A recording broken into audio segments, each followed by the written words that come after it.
How's it going, guys?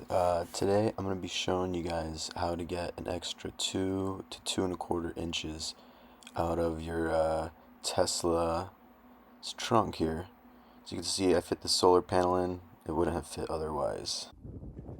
So as you can see, the trunk does go quite a bit down. So we're just going to take advantage of that.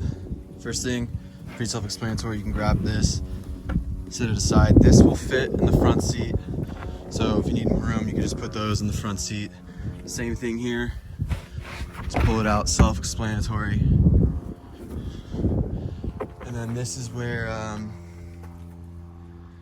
you're really gonna get your diagonal space. So you have these two trim pieces on the side here, essentially holding up those panels, keeping them snug. It's as easy as just pulling. That came out. Oh, let's put this clip back. That's not supposed to happen. There we go. Same thing here. Just gonna grab it, and it comes right out like so.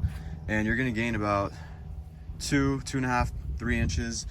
You can take it a step further if you need. You can pull out this actual rug liner at the bottom. It is held in with these. I didn't need it in my case, but you can go ahead and actually rip this all out, and you can get a little bit more room as well.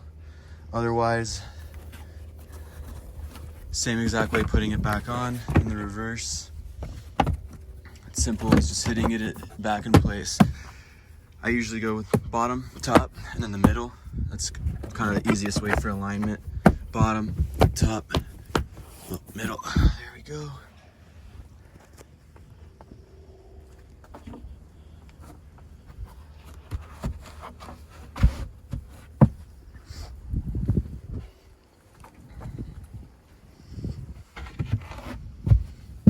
Boom. Easy does it. Thanks, guys. Have a good one.